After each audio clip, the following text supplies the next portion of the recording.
Hello everyone, welcome to Narayana IS Academy. In today's news analysis video, we'll be talking about 5 major articles from Hindu and Indian Express as always. If we talk about the first article of the day, that is about Jaya Jayahe Telangana, which is the state song, which has been recognized as the state song of Telangana. But this particular article, which is on Hindu page number 5, that will give us an idea, and that there in that particular article will introspect about regionalism versus subnationalism. Moving on to the second article of the day, which is on Hindu page number 9. Here we'll be talking about the issues associated with model code of conduct.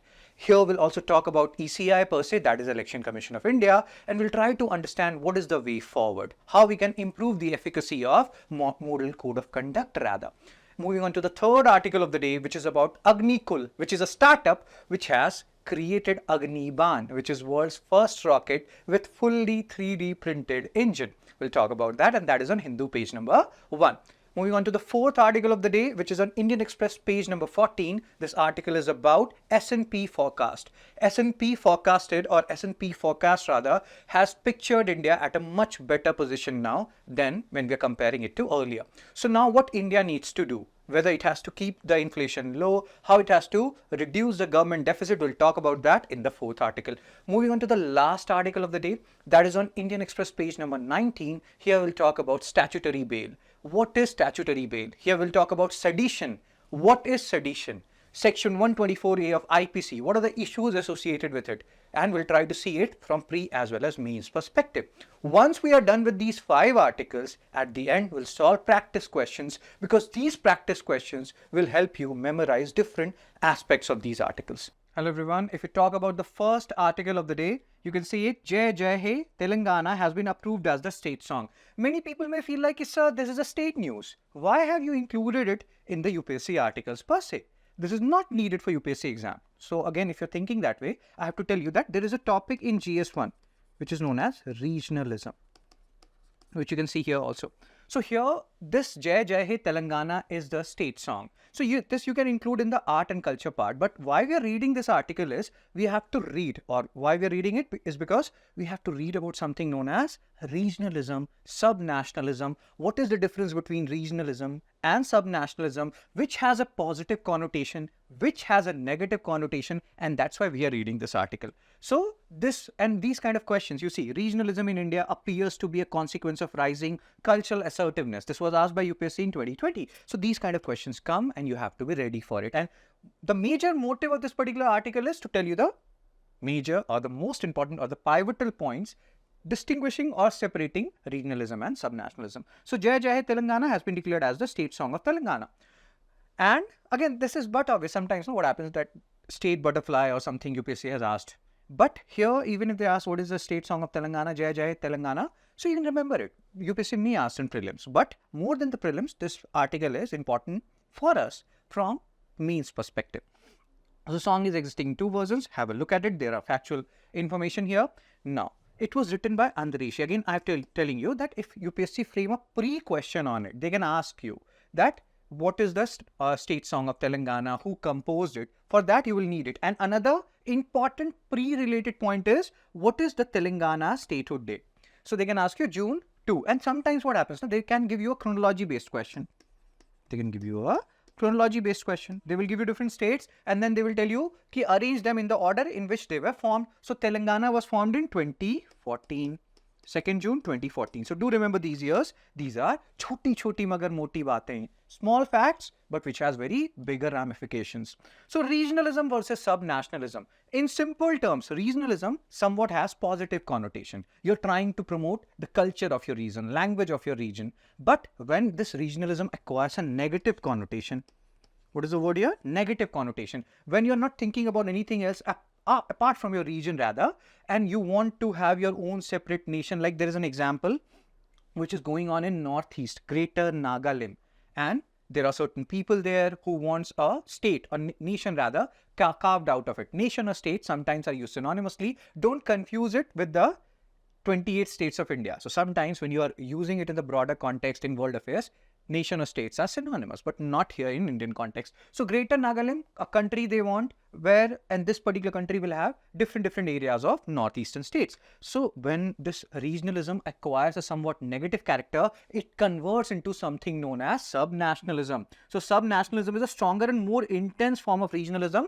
with a much wider negative connotation. Regionalism is when you are advocating for increased autonomy or specific benefits, etc. And this started like in Indian term context. If we talk about the reorganization of states and Sri Ramalusar and all these things happened. In fact, I will tell you a story. You must be knowing about it, that when our partition happened, the leaders were apprehensive that we will not be doing linguistic reorganization of states because it will promote fissiparous tendencies. So this subnationalism is promoting fissiparous tendencies on a larger scale. So this was what this article was all about. Hope you are understanding the basic difference between regionalism and subnationalism. Moving on to the second article of the day. This is talking about Model Code of Conduct and MCC 2024 elections are going on. The atmosphere is very charged. People and the politicians are saying anything and everything. And to prevent them from saying anything and everything, to prevent them from doing anything and everything, this Model Code of Conduct is implemented. And they are being implemented in different parts of the country. But are they being strictly enforced? What are the limitations of Model Code of Conduct? And by this or via this particular article, we'll also try to read something about ECI, that is Election Commission of India, which is a constitutional body, because in our like GS paper 2 syllabus, you have statutory body, you have constitutional body, and then you have also government policies and schemes, right? And here we'll also talk about, or we'll also touch the RPA, that is Representation of People's Act. Fine. So there has been a question which was asked in 2022 mains question, discuss the role of Election Commission of India in the light of evolution of Model Code of Conduct. So what does Model Code of Conduct entail? You cannot say certain things. You cannot promote hate speech, right? You cannot demean your political rival. All these things, small things come under small, but which has again wider ramifications come under Model Code of Conduct. What you can do and what you cannot do. How much you can spend, how much you cannot spend. But generally these rules are flouted, and that's why we are reading this particular article. ECI has been criticized for being ineffective in enforcing the Model Code of Conduct. Because remember, there's a very famous saying about elections, you must have heard about it, that elections should not only be fair, they should also be seen as fair. Seen as fair is very important, and in that regard, ECI's role becomes paramount, right? So what is Model Code of Conduct? It is issued by ECI, set of guidelines aimed at regulating the conduct of political parties and their candidates during elections. You cannot do hate speech, you cannot demean your candidate, you cannot spend beyond a particular amount. All these things are part and parcel of Model Code of Conduct.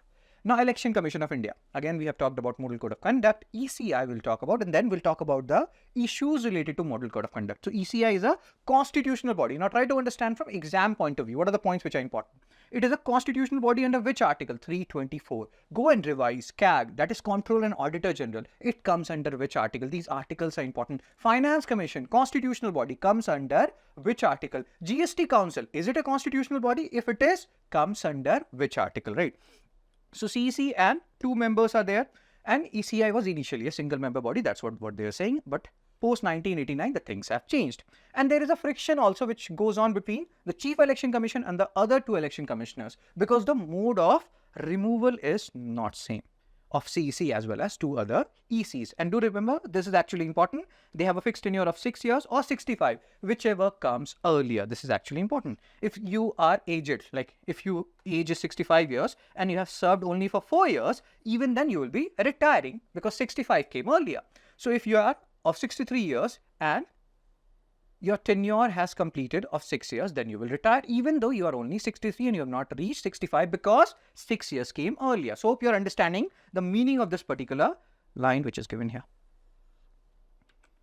Okay, what are the issues now? What we are trying to understand? Model Code of Conduct. Why political parties or some politicians are not taking it seriously? Because this is not legally enforced. It lacks legal enforceability. Although ECI, if they want, they can enforce certain things or certain provisions, but via using some different provisions, like via using under like they can use certain provisions of Article 324 to enforce Model Code of Conduct, or they can use certain provisions of Election Symbols Order 1968 to enforce certain provision of MCC. But MCC in itself lack legal enforceability, and some political experts are saying that keep it as it is. Because if you are giving this legal enforceability phenomena to MCC, then the process will become longer and longer. This election process, which is happening in so many stages, if all these things, legal enforceability thing also comes, then the whole electoral process will be delayed. So now you're knowing the positive as well as the negative aspect, right? That if legal enforceability is there, what is the positive thing? Politicians will become serious. They will think twice or thrice or more than that before saying anything or promoting any kind of religious enmity, etc. But if it is legally enforced, it may delay the whole process. So MCC, if you have to conclude it, it has a crucial role in ensuring integrity and fairness, because as we have just discussed, election should not only be fair, it should also be seen as fair. While MCC faces challenges in enforcement, guidelines are essential for promoting ethical behavior and maintaining public confidence. In that regard, people's response, how we are responding to such hate speech, etc., will play a crucial role in strict enforcement of Model Code of Conduct. Moving on to the third article of the day, and this is about science and tech. This is about ISRO. This is about India's space startup. There was a time when we were too much reliant, or our space technology was too much reliant on ISRO, but now we are diversifying ourselves. Our private sector, especially in the space domain, is working, and they are working at a super fast pace, and they are achieving very impressive milestone. One of that particular impressive milestone is the startup Agnikul, which has launched first rocket with fully 3D printed engine. Anything first love of your life. First this, first that becomes very important. Same goes with UPSC also. First, world's first. It's not only India's first, it's world's first. Rocket with fully 3D printed engine. And who's launched it? Startup Agnikul. Agnikul belongs to which country? India. So that's why this is important. And this is in a way reducing too much reliance on ISRO, which is also good for us, right? So these kind of questions, PSLV, GSLV, space, ISRO, UPSC does ask it or do ask it. So you have to be ready for it. So context, what is the context? Agnikul Cosmos, this is a Chennai base. Again, you have to understand, this is a startup, IIT Chennai or IIT Madras, they promoted it, supported it. So there will be some keywords which you have to keep in mind. So Agnikul Cosmos, Chennai based space tech startup.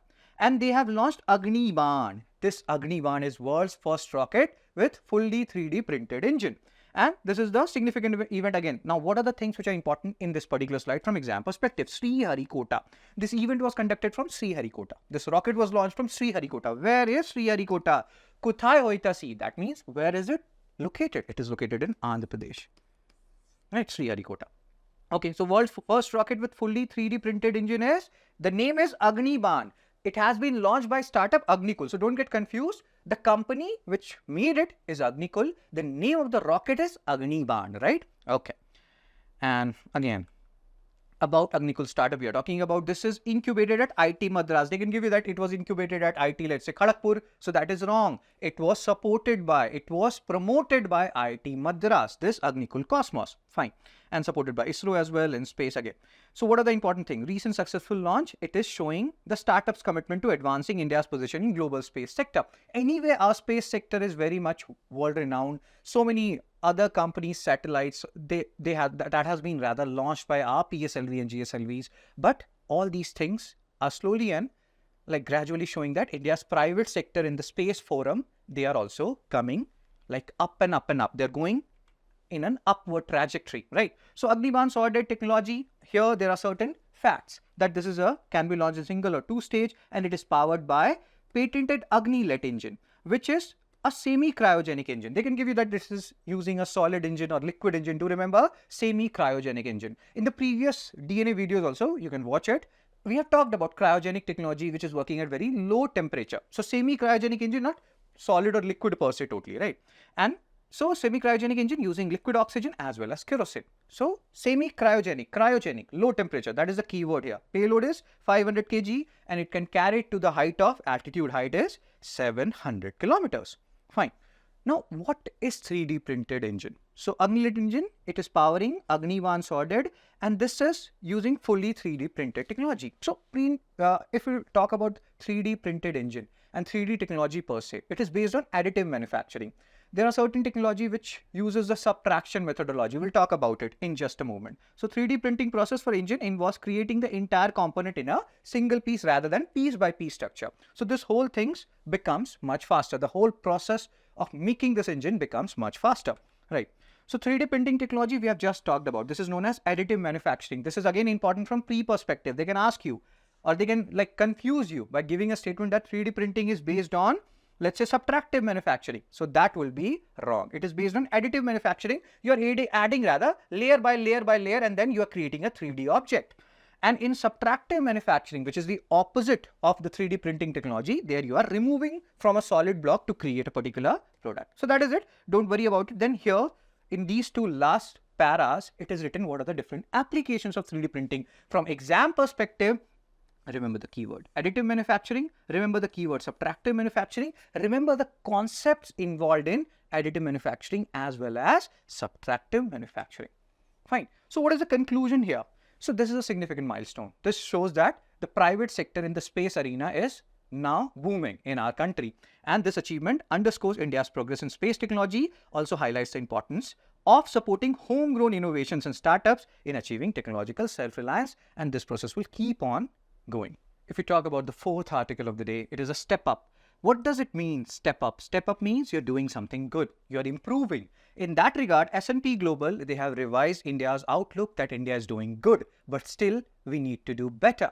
And we need to reduce our inflation. We need to reduce rather our government deficit, and we'll be doing that. So why this S&P Global's estimate is good for us? Because if they are showing that India is doing better than what it was doing last year or last to last year, that increases investors' confidence. More and more investors will come to our country. More and more investors will bring more and more investment, which will help in infrastructure development and so many different areas, right? So that's why we are talking about this particular S&P Global forecast. These kind of questions related to inflation, etc., they have been asked by UPSC.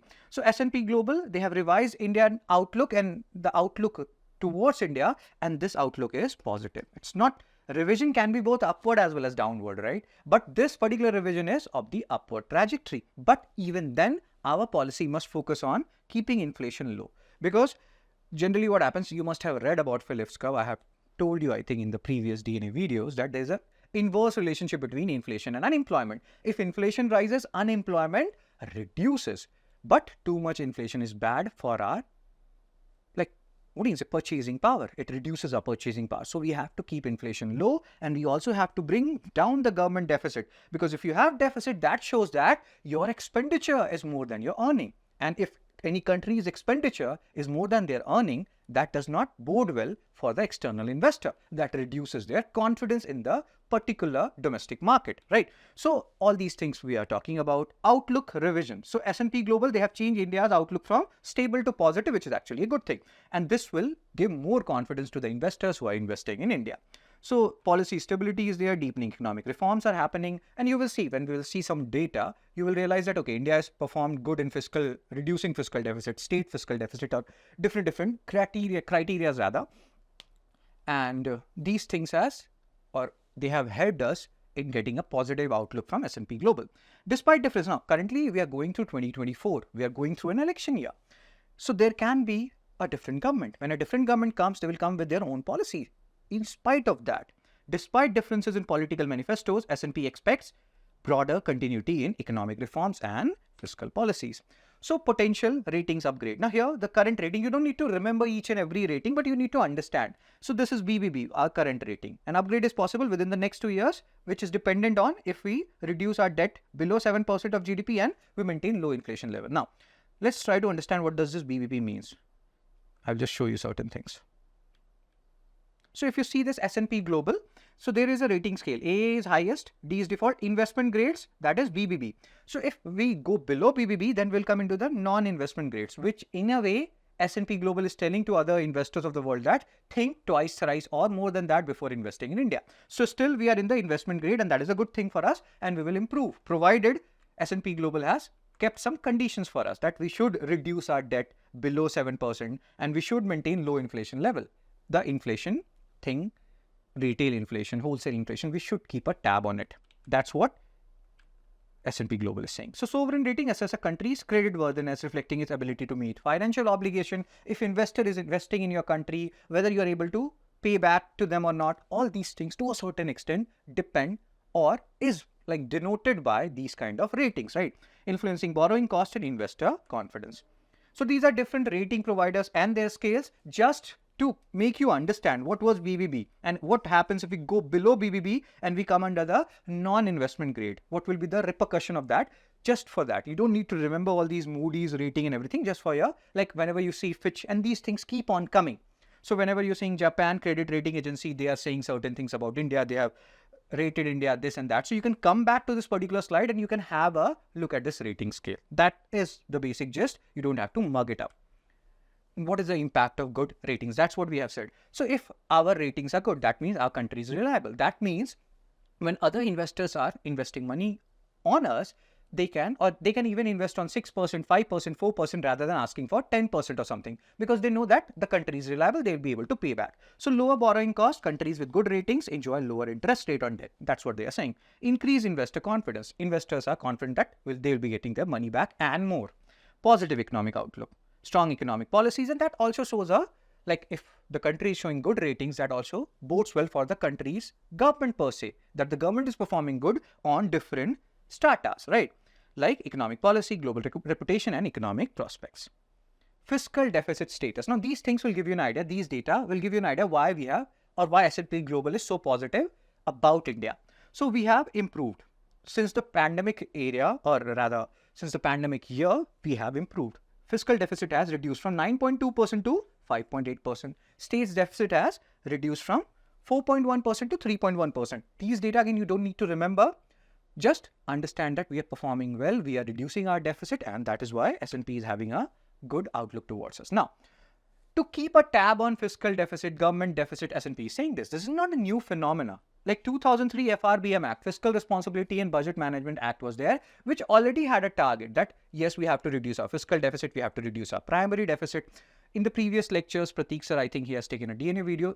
He must have told you about what is the difference between fiscal deficit, revenue deficit, budgetary deficit, primary deficit, effective revenue deficit. Go back and revise it. That will help you a lot, right? So that's what they are saying, that Fiscal Responsibility and Budget Management Act already has a target that India has to keep a tab on their fiscal deficit, which is nothing but the borrowing. So we have to keep a tab on the borrowings, because the more you borrow, the more your position in the world economy takes a, or goes into the doldrums. Not always, but you do understand that too much borrowing is bad for any country's economy per se in general. And again, there are so many different complications which are involved here. But yes, keep a tab on the borrowings in general term. FRBM Act is saying that. So what happened actually, if we trace the history of FRBM Act 2003, they have set certain targets and we were not able to achieve the target. So the years were increased that, okay, we'll be achieving it by this year. We'll be doing this by this year. So what happened with FRBM Act, if we keep a track of it, so they had set some targets which we were not able to achieve. Then we increased the year or the base year or the target year to achieve the fiscal deficit, primary deficit targets. And that thing will keep on happening, because as the country evolves, as the country's economy evolves, the priorities change, different things we have to take into consideration. And FRBM Act 2003 has to take into consideration all these different facets. If we talk about the last article of the day, it is about statutory bail. A particular person has got bail. In one case here, we are not concerned with the particular person per se, although we have due respect and empathy for Sir Imam. But the case, via this particular case, we want to know about the current status of sedition in India, which is section 124A of IPC. The current status of sedition, that will be knowing via this particular article. And there will be certain more areas we'll be focusing on via this particular article. So now here there was a word which was there in this particular article, statutory bail. What is a statutory bail? Let's say police has filed some complaint on us and we are in jail, but they were not able to complete the whole investigation within a specified period of time. Then it's our right to get the bail, and that is the statutory bail. So please understand it. If any particular police entity is not able to complete their investigation within a specified period of time, then it's our legal duty, or it's a legal right rather, that we should be getting the bail, and that particular bail is known as statutory bail. Right. So these kind of questions on bails or IT acts, they have already been asked by UPSC. So Delhi High Court, they granted bail to Sarjil Imam, and the thing is, he was asked, like there were so many different provisions were imposed on him. One was under UAPA, which has been covered by us in the previous DNA videos, and the other was sedition. So charges under section 13 of UAPA have a maximum sentence of 7 years, but sedition carries a maximum sentence of life imprisonment. Here, this is important from exam perspective, from UPSC pre as well as mains perspective. They can give you that sedition charges carry a maximum sentence of, let's say, 1 lakh rupees or something. No, it carries a maximum sentence of life imprisonment. And there were certain allegations that sedition provision, section 124A of IPC, section 124A of IPC, it has been misused to a certain extent. And this is a colonial era legacy. IPC 1860, Mahatma Gandhi ji was tried under sedition. So yes, legal basis for bail, we are talking about bail was granted under section 436A of CRPC, Criminal Procedure Code, IPC, Indian Penal Code. And here, if an under trial has served half the maximum period of imprisonment, then he can be granted bail, which happened in the case of Sajjal Imam. It was introduced. Again, you don't need to go here. Just understand what this section entails. Section 436A of CRPC. More important than this is the sedition law status in India. Sedition law, section 124A of IPC. Law Commission has talked about removing it. What is the current status? Has we totally removed it? No, that is not the answer. Supreme Court has frozen it. What does it mean? We'll talk about it. So sedition 124A of IPC. What does it mean? That if you are saying something, if you are doing something which can incite hatred among different communities, or which can create disaffection towards the government, then you can be penalized for it. You can be charged for it. You can be sentenced to jail for it, right? So the punishment for sedition can range from 3 years to life imprisonment along with a potential fine. And so this is the current status. Please understand this. It has not gone away. What Supreme Court has done is they have stayed the operation that no more further cases will be taken up under section 124A. So government cannot impose more section 124A cases on people until or unless they are looking at the ramification, or they're looking at the actual utility or effectiveness or efficacy of this section 124A IPC, whether it should actually stay or not. So no more new cases under sedition. That is the current status. Please understand this. This is very important. If you're understanding this part, that means your analysis of this particular article is over. So individuals in custody under sedition charges will need to apply for bail separately now. So whatever people, what government or what Supreme Court is saying right now, that no more new cases on sedition will come. But what about the cases which has been previously lodged? So the people under those sedition charges, they have to apply for bail separately. And sedition law in India, so sometimes what happens if, let's say I am being charged under sedition section 124 of IPC, then in certain scenarios, multiple charges are levied under different other provisions. So that is what this particular line is saying, that many individuals charged with sedition may also face other charges. Even if their sedition charges were stayed, they could remain in custody due to other ongoing cases against them. So the ruling provides an opportunity for individuals to seek bail and challenge their detention under sedition charges. And the freezing, or that no more new cases will be taken up under sedition, that is actually a very welcome step by Supreme Court according to various political analysts. The court acknowledged concern over the misuse of the sedition law, because if you go back and again see the basic provision, it penalizes any act of speech that incites hatred. It's a very wide definition. Anything can be included on the pretext that you are promoting hatred. Anything can be included, we are saying. We are not saying must be included. Can be included by saying that this particular act is promoting disaffection towards the government. So it has a very wider connotation. It has a very wider implication. Many things can be included in it. And that's what Supreme Court observation was. Misuse of this sedition law to stifle free speech and dissent. Right to free speech, we have it under our fundamental rights, right? So that's why we need to re-examine the constitutional validity of section 124A of IPC. Let's start with the prelims practice questions now. After doing 5 prelims practice questions, we'll move on to, and we'll rather solve 1 mains question as well. So moving on to the first question for the day. This question is related to FRBM Act. And have a look at it, pause me, because otherwise I may give you the answer unintentionally or intentionally, right? So now you can unpause me. You see this here. This is the keyword in this particular question. They're asking you incorrect. Sometimes what happens, we are in a flow and we don't even look at whether they're asking correct or incorrect. So they are saying which of the statement given above is or are incorrect. So FRBM Act does not provide for any flexibility. It does provide for flexibility. And that's why in the last part when we were discussing all these things, S&P outlook, so we talked about how the targets kept on changing because of different scenarios which the government faced, right? So first is wrong and they're asking incorrect only. So eliminate C. FRBM mandates that government discloses contingent liabilities and off-budget transaction. Yes, because FRBM is concerned about the deficit per se. So this statement is correct. So second is correct and they're asking you incorrect. So eliminate A also. And now you're left with B and D.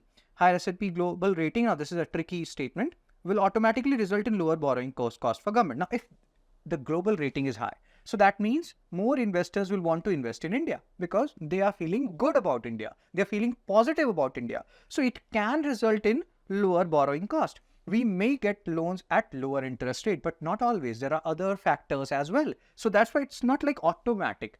It can happen. There's a very high probability of it happening, but there is a possibility that it is not happening, or it may not happen in all the scenarios. So third is wrong, and the answer is B, 1 and 3 only. Hope you're understanding what we discussed here. This is actually a good question.